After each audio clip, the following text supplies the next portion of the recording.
네, 오늘 논문 세미나 시작하도록 하겠습니다.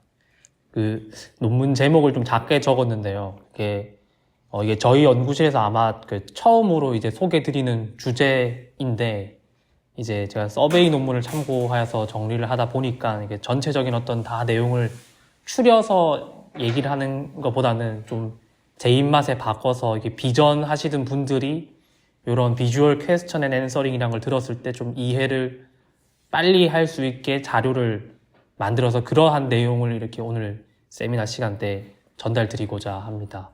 그래서 기초하고 있는 논문은 이번 티팜이 2024년도에 나왔었던 논문을 토대로 작성하였습니다. 그래서 이게 왜 갑자기 있냐면요. 제가 이전에 논문 세미나 했었던 모든 주제들이 사실 다 캘리브레이션 논문들이었거든요. 한 채 빠짐이 없는데 교수님께서 이제 이런 말씀을 하셨습니다. 너가 캘리브레이션만 하다 보니까 너무 자꾸 나무만 하고 있는 것 같다. 좀 숲을 보는 연구를 할 필요가 있다 하셔서 그래서 이제 요렇게 했는데 공교롭게도 이제 보니까 이게 이건희 회장 에세이 있어서 이 묘한 어떤 그런 기류가 또 있는 것 같습니다. 그래서 오늘 논문 세미나의 주제는 방금 말씀드린 것처럼 비주얼 퀘스천 앤 앤서링이라는 것이고 전달드리고자 하는 목적 내용은 VQA가 뭘 하는 건지 좀 이제 비전하시는 분들에게 전달드리고자 하는 내용을 가지고 있습니다. 그래서 목차가 서베이 논문의 목차는 전혀 아니고요. 그 논문이 데이터셋하고 모델 관점에서 얘기를 하고 있기는 해서 그 내용을 일단 좀 필두로 말씀드리겠지만은 이 백그라운드에 대해서 조금 더 많은 방점을 찍어서 말씀드리고 맨 마지막에 그냥 이제 저희 연구실 차원에서 내가 이런 거 하면 좋겠다라는 걸 좀 말씀드리고자 합니다. 그래서 먼저 비주얼 퀘스천 앤서링이 이제 뭐냐면은 굉장히 직관적인 겁니다. 그래서 이런 이미지가 들어왔고 내가 하고자 하는 질문을 넣었을 때 과연 컴퓨터가 그거를 잘 대답해 줄 수 있냐 하는 이러한 데이터의 어떤 맥락을 만족하는 머신을 만드는 태스크입니다. 그래서 지금처럼 이렇게 휠체어가 몇 개 있냐라는 질문에 2개를 답할 수 있는데 그렇게 되면은 이제 딱 내가 답이 개수가 무한할 수 있는 거죠. 그렇게 이제 열린 어떤 대답을 한다면 오픈 엔디드 대답이라 할 수 있고 만약에 단답형인 거죠. 휠체어가 있습니까? 라고 했는데 no 아니면 yes인 거잖아요. 그런 경우에는 closed ended form이라고 이제 정의를 할 수 있습니다. 그 외에도 내가 만약에 어떤 사전에 클래스를 정해놓고 그 중에서 태기를 하는 걸 하고자 한다라고 하면은 그건 역시 closed form이라고 볼 수 있을 것 같습니다. 그럼 이제 어떤 이러한 포맷을 이제 누가 만들었는지가 사실 좀 정해져 있다시피 논문은 작성되어져 있던데요. 그 시기를 이제 대체로 2014년도에 이제 뉴립스에 나왔었던 논문을 토대로 하고 있습니다. 근데 어떤 흐름이 있었냐면은 비전하고 랭귀지를 같이 한번 써서 소위 말하는 멀티모달 랭귀지를 하자. 근데 왜 그렇게 필요하냐? 그게 우리의 이제 꿈이었다는 거죠. 그 근거가 뭐냐면은 이게 이 논문의 튜링 테스트를 얘기를 하는데 1950년도에 이제 앨런 튜링 선생님께서 이제 AI가 사람처럼 행동해서 이제 어떤 그걸 보고 있는 사람이 이 답변이 컴퓨터가 낸 건지 사람이 한 건지 모르게끔 하는 어떤 걸 만들고 싶었는데 2014년도 전까지는 어떤 준비가 잘 안 돼 있었던 것 같다. 근데 비전하고 랭귀지의 어떤 학문적 발전성을 따져봤을 때 2014년도 정도면 되지 않았을까. 그래서 그거에 대한 요령한 거죠. 그러니까 사진과 입력을 둘 다 집어넣어줬을 때 컴퓨터가 잘 이해를 하고 있는지를 확인하고자 하는 평가 환경을 만들자. 근데 그 평가 환경이 이러한 데이터셋을 만드는 것을 만들어서 평가를 해보자라는 어떤 시작이 존재했습니다. 그래서 이분은 이제 막스 플랑크 연구소에서 저희처럼 약간 키스트에서 약간 뭐 연세대 키스트처럼 해서 이렇게 요는 융합된 형태로 박사학위를 받으신 분인 것 같고. 근데 그러한 이제 얘기가 처음 나왔을 때, 그럼 이제 그게 어쨌든 결과적으로 연구계에서 이제 동의가 있어야 되잖아요. 이게 이 연구가 가치가 있으려면은 그 이후에도 또 후속 연구들이 계속 끊임없이 나와야 되는데, 이 튜링 테스트라는 흐름이 나오고 난 다음에 지금 이제 그러니까 2014년도인데 다 각설하고 지금 어떻게 됐냐라고 봤을 때, 사실 이 기계가 인간처럼 행동하는 거에 굉장히 저는 가까워졌다라고 생각을 하는데 그거에 근거한 이런 모델들이 있기 때문인 거죠. 그래서 챗GPT는 계속 나날이 진화를 하고 있고 근데 이제 챗GPT가 처음 랭귀지만 들어갔는데 최근에는 이제 사진도 넣어도 다 처리를 해주고 있습니다. 그리고 그러한 연구 중에 하나가 라바라는 모델인데 이것도 역시 멀티모달을 처리할 수 있는 라지 비전 랭귀지 모델이고 메타에서도 계속 모델이 나와서 나오고 있습니다. 그래서 이 논문이 지금 잡고 있는 포지션, 그러니까 아까 서베이 논문이 잡고 있는 거는 이러한 것들을 만들기 위해서는 결국엔 적절한 테스트 환경들이 계속해서 진화적으로 존재해 왔어야 됐고 딱 그냥 요 정도의 시기에 있는 VQA에 관한 연구들이 이제 열거한 논문이고요. 요 논문은 이제 시안교통대에서 나왔습니다. 그래서 깨알 정보는 이제 요 라바 같은 경우에는 한국인 교수님 연구실에서 나온 모델인데 되게 많이 나오고 있어서 나중에 한번 참고해 보시면 더 좋을 것 같습니다. 그래서 결국에는 그럼 VQA 테스트가 제 역할을 했냐라고 어떤 결과론적인 것만 봤을 때 중요한 그 비전 랭귀지 모델에서 나중에 이제 지금 오늘 설명드렸던 VQA에 관한 내용들이 계속 평가가 되고 있고 이 척도를 가지고 얼마나 내가 그 다른 모델 라지 비전 랭귀지 모델보다 좋은지를 일단 벤치마킹으로 계속 사용하고 있기 때문에 시기적으로 그때 당시 합의를 얻어서 지금 의미 있는 어떤 역할을 하고 있다라고 볼 수 있을 것 같습니다. 그래서 아까 그 2014년도 그 연구 이후에 어떤 합의된 내용들을 먼저 말씀드리면은 되게 VQA 연구가 되게 활발히 많이 진행되기 시작을 했는데 그 튜링 테스트라는 요구 외에도 어떤 사회적인 요구가 있는데 그게 이제 어떤 그 머신을 인간한테 이제 보조하는 용도로 해서 어떤 인간의 삶의 질을 높이자라는 것도 필요한데 어떤 그게 이제 쓰일 수 있다라는 어떤 합의가 있었던 것 같습니다. 네, 그렇게 해서 일단 VQA에서 연구가 되어져 왔고, 그래서 VQA가 나오고 난 다음에 어떤 또 다른 유사한 제목의 주제들이 있는데, 비주얼 퀘스천 앤서링 이게 VQA라면은, 또 약어로 치면 같은 VQA이긴 한데, 비디오 퀘스천 앤서링이 있습니다. 쉽게 생각할 수 있듯이, 비디오가 들어왔을 때 내가 하고자 하는 질문에 대한 답을 얻고자 하는 것이고, 그리고 또 유사하게는 이미지 캡셔닝이라거나 비주얼 리즈닝이라고 하는 또 다른 분야들이 존재합니다. 네 개가 다 다르기는 한데 공통점만 딱 엮어본다면은 컴퓨터 비전하고 그 NLP 처리와 같은 모든 여러 가지의 분야를 다 알고 있어야지만이 진행할 수 있는 분야라는 것이 공통점일 것 같고 차이점이라고 하면은 그 아까 비주얼 퀘스천 앤 앤서링하고 리즈닝 같은 경우에는 들어가는 이미지도 하나의 질문을 하는 것도 똑같은데 약간의 차이점은 얻고자 하는 대답의 그 방향성이 조금 다릅니다. 그래서 VQA는 아까 그 처음에 나왔었던 예시문처럼 무엇이 있냐 아니면은 몇 개가 있냐와 같은 어떤 단답성의 대답을 처음에 듣고자 했었고 리즈닝이라는 분야는 왜인 거죠. 만약에 네 번째 사람이 첫 번째 사람을 이렇게 보고 있다라고 하면은 그 왜 보고 있냐라는 어떤 그거에 대한 이유를 이제 뱉어내줘야 되는 것을 이제 리즈닝인 분야라고 보면 되겠습니다. 왜 좀 다를까라고 해서 생각을 해봤을 때는 요 연구가 그 최예진 교수님이라고 그 NLP 분야에서 좀 저명하신 분으로 이제 알고 있습니다. 그래서 그분께서 진행하셨던 연구가 리즈닝 분야고 그분이 NLP에서 CV를 영으로 넘어오신 분이고 요 VQA 데이터셋 같은 경우에는 CV를 하시다가 NLP 영역으로 넘어가신 분이어서 조금의 어떤 그런 방향성의 차이라고 할까요? 그런 게 있었던 것 같습니다. 그래서 그러면은 아까 이제 기계를 어떻게 사람처럼 만들까에 대해서 VQA를 접목하자라는 내용이었으니까는 그러면 어떻게 하면은 그렇게 기계를 사람처럼 만들 수 있을까에 대한 접근이 일단 첫 번째는 데이터셋입니다. 내가 데이터셋을 잘 만들어서 이 기계한테 좋은 양질의 데이터를 보급을 해서 어떤 학습 방법을 적용하게 되면은 그 기계가 이제 사람이 유추할 수 있는 어떤 실제 사람과 유사해질 것이다라는 어떤 전략들이 존재해 왔습니다. 그래서 각각의 색깔이 의미하는 거는 이 VQA 데이터셋의 특징을 본다면 이 VQA를 위해서 만들어진 게 아니고 기존에 존재했었던 다른 데이터셋을 가져와서 이미지를 가져오고 내가 새롭게 질문을 하는 형식으로 만들어져 왔거든요. 그래서 이 색깔은 데이터셋을 어떻게 만들었는지에 대한 내용이라고 보시면 되겠습니다. 그래서 아까 그 데이터셋을 그럼 어떤 데이터셋을 기초하고 있냐 봤을 때 크게 두 가지로 존재하고요. 첫 번째가 MS 코코 데이터셋은 그 저희가 흔히 써왔었던 데이터 셋이죠.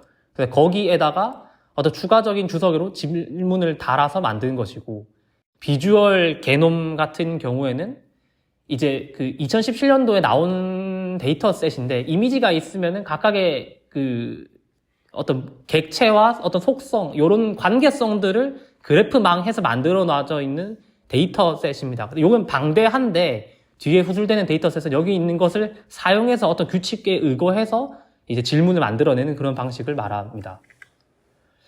제일 먼저 MS 코코를 기반으로 해서 만들어진 데이터 셋은 VQA 버전 1이라는 데이터 셋인데, 아까 CV라고 말씀드렸었던 이유가 요 버지니아 공대하고 마소에서 계시는 분들이 CV를 연구하셨던 분들이셔서 제가 그렇게 말씀드린 거고, 데이터의 구성 자체만 놓고 보면은, 이 이미지가 주어졌을 때, 그리고 질문이 주어졌을 때, 총 10명의 사람들에 대해서 정답을 받습니다. 왜냐하면 사진이 모호할 수도 있다라는 이유 때문인데, 그래서 마지막 같은, 요런, 뭐 사진이 몇 개 걸렸냐, 이런 거는 딱 세면은 사람마다 거의 일치할 수도 있는데, 요 마지막 거 같이, 이 질문 내용이 이제 버스가 지금 이제 회차지로 되돌아가고 있는 건지, 아니면 이제 막 영업을 해서 출발하고 있는 거 같냐, 되게 모호한 질문이잖아요.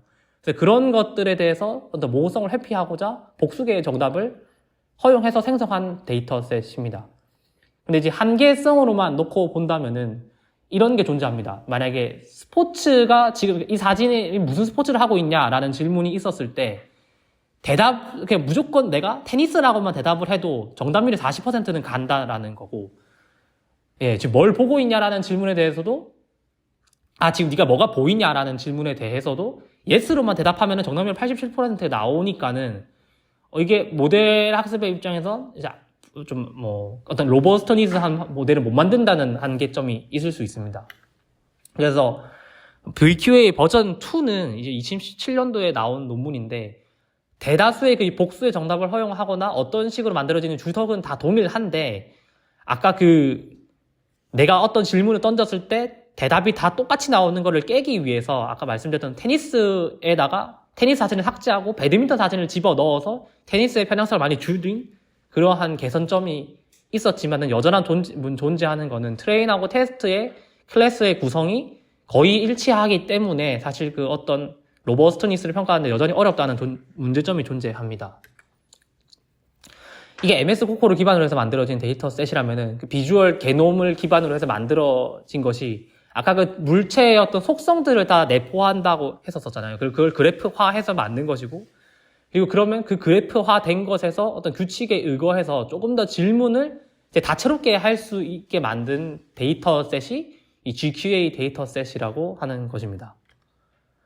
근데 아까 제가 방금 말씀드렸던 그 트레인하고 테스트의 어떤 클래스 분포도를 따지고 봤을 때 방금 이렇게 의미 있게 질문을 던지거나 아니면 초기에 만들어진 데이터셋들이 가진 공통적인 한계점은 마찬가지로 트레인하고 테스트에서 구성된 어떤 그 데이터 클래스의 분포도가 굉장히 유사하기 때문에, 그럼 어떻게 해야 되냐면은 이게 내가 사진을 추론하고 질문을 이해해서 답변을 해야 되는데, 그게 아니라 어떤 그 분포 자체에 있는 클래스의 분포를 이제 바이어스 삼아서 패턴화해서 학습을 할 수 있기 때문에 마찬가지로 테스트의 성능이 낮아질 수 있다라는 문제점이 나왔고, 그거를 보완하고자 VQA 같은 경우에는 이제 2018년도 때 그 트레인하고 테스트에 답변할 수 있는 클래스 분포를 이제 의도적으로 바꿉니다. 그래서 바꾼 방법이 전략이 두 가지인데, 첫 번째는 아예 트레인에 존재했었던 거를 역순으로 뒤집어서 만드는 것이 있었고, 두 번째는 그냥 그 제작하는 사람이 임의로 막 매뉴얼하게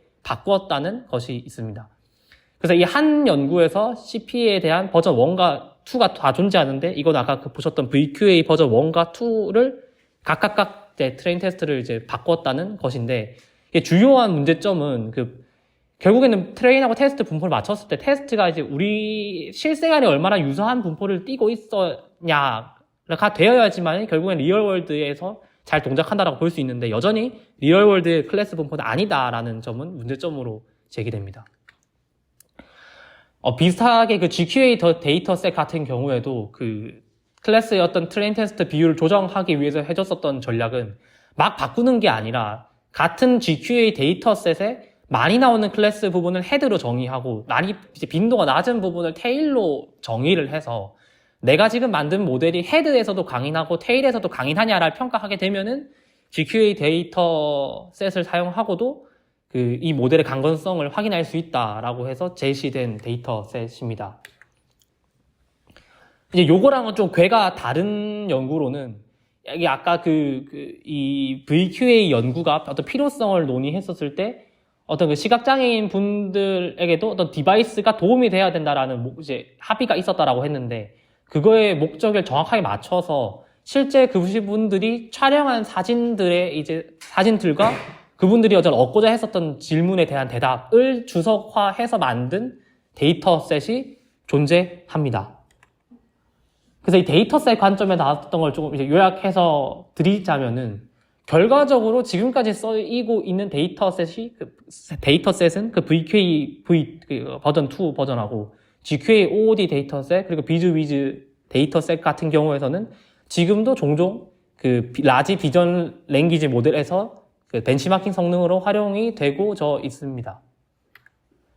이게 이제 데이터셋 관점에서 VQA를 진화시키고 싶었던 것이라면은 당연히 데이터셋이 부족하지만은 내가 모델을 잘 만들어서 얼마나 실생활에 제일 잘 강인한 어떤 아까 그 아웃 오브 디스트리뷰션에 대해서도 잘 동작할 수 있는 모델을 디바이어싱 모델이라 하고 그 모델을 만들고자 하는 것도 있었을 건데 크게 세 가지 흐름으로 쪼개볼 수 있습니다. 첫 번째는 일단 모델이 없으니까는 모델을 만드는 시기가 존재했고 그리고 그 다음에는 디바이어싱된 모델을 만들기 위한 어떤 전략이 제시되었는데 이게 조금 지금 맥락에서는 다를 수도 있는 게 사실 이러한 모델들이 라지 비전 랭귀지 모델이 나오면서 거의 좀 성능을 이길 수 없는 어떤 그러한 흐름을 가지고 있지만은 여전히 계속 어떤 새로운 디바이어싱 방법이 같이 제시되고 있기는 합니다.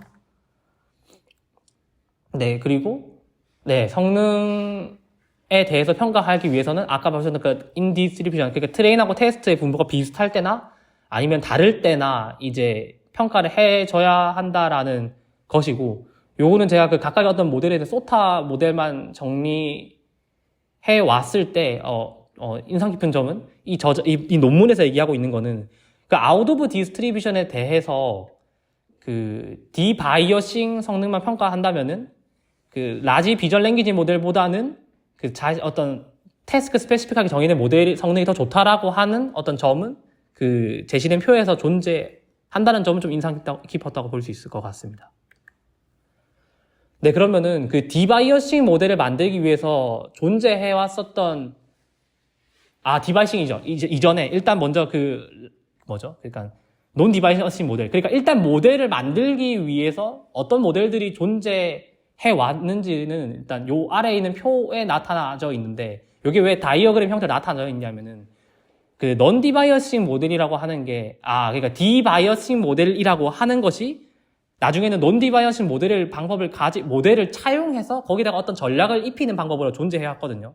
그래서 요 논 디바이어싱 모델이 디바이어싱 방법에 적용될 때 얼마나 많은 비율로 존재하는가로 봤을 때 어떤 성능적인 면이나 양적인 면에서는 이 UPDM 방법이 제일 잘 나가고 있고, 그리고 LXMERT라는 방법이 성능이 좋다라고 일단 후속된 연구에서는 존재하고 있습니다.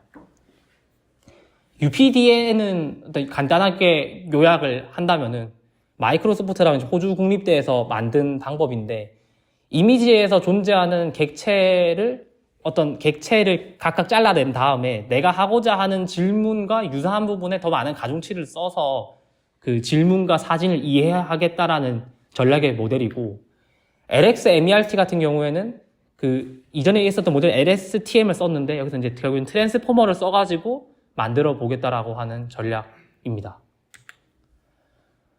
그래서 이 두 가지 모델이 많이 사용되어져 있고, 그럼 그 뒤에 어떠한 학습 전략이 덧대어져서 그 디바이어싱 모델을 만들었냐라고 봤을 때 크게 네 가지로 쪼갤 수 있다는 겁니다. 그래서 다른 모델의 어떤 앙상블적인 방법을 써서 모델의 성능을 합치는 방법이 있고, 데이터 자체의 어떤 아그멘테이션을 가하는 방법, 그리고 뒤에 후술하겠지만 리랭킹이라는 방법, 그리고 컨트라스티브 러닝 방법으로 학습하는 전략, 이렇게 크게 네 개로 분류될 수 있을 것 같습니다. 앙상블 방법 같은 경우에는 아까 데이터의 통계적인 편향성이 존재한다라고 말씀을 드렸었는데 그 통계적인 편향만 따로 학습하는 모듈을 만들어서 내가 나중에 추론할 때는 그 통계적인 어떤 바이어싱 부분 날려서 제거하겠다라는 전략이고 데이터 어그멘테이션 같은 경우에는 우리가 정말 아는 어떤 어그멘테이션 방법인 거죠. 패치를 가해서 질문에 대한 답변을 바꾸는 방법이 존재하고 리랭킹이라는 방법은 처음 뱉어낸 VQA 모델이 정말 네가 한 대답이 맞냐라고 하는 과정을 한 번 더 넣어서 이제 답변을 뱉어내는 방법이라고 보시면 되겠습니다. 이걸 왜 좀 짧게 설명드리려면은 지금 같은 경우에는 라지 비전 랭귀지 모델이 더 많이 연구가 된 상황에서는 사실 그 앞에 했었던 전략들이 크게 무의미할 수도 있다라는 것이고 최근에 나오는 어떤 연구들, VQA의 성능을 높이기 위한 모델들도 어떤 앞에 있었던 어떤 전략을 사용한다기보다는 라지 비전 랭귀지 모델을 가져와서 어떻게 하면은 내가 하고자 하는 질문을 더 빨리 찾아서 잘 답변을 할 수 있을까라고 하는 전략의 논문이 나오고 있는 것 같습니다.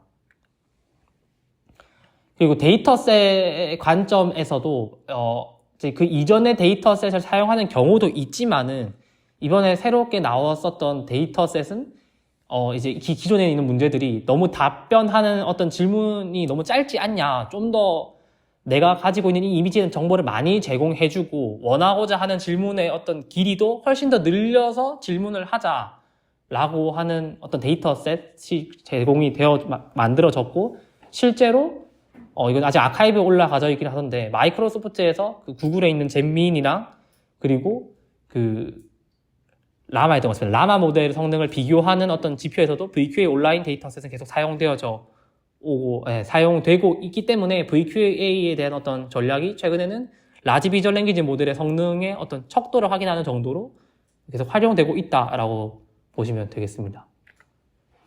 그래서 마지막에 이 연구를 이제 서베이하고 난 다음에 그럼 드는 생각은 나도 같이 이 벤치마킹 대열에 합류를 해서 라지 비전 랭귀지 모델하고 어떤 질문을 라지 비전 랭귀지 모델의 성능을 높이게 일조할 것인가 아니면은 다르게 쓸 것이냐인데 답변을 또 다르게 쓰는 것이 저는 일단 전략상 더 좋다고 생각을 하고 그게 뭐냐라고 봤을 때 저번에 보신 분들도 있으시겠지만 그 인바디드 AI가 그 어떤 미래가 될 수 있지 않을까라고 생각을 한다는 것입니다. 왜냐하면은 그 VQA 관점하고 인바디드 AI에서 원하는 부분하고 그 일맥상 통하는 부분이 있다라는 것인데 제가 생각할 때는 VQA는 이제 사진이 들어오고 내가 물어보고 싶은 질문에 대한 대답을 얻는 것이라면은 인바디드 AI 분야에서 가고 있는 것은 내가 보고 있는 게 아니고 로봇이 지금 뭘 보고 있고 내가 이제 시키고 싶은 질문을 잘 이 로봇이 이해해서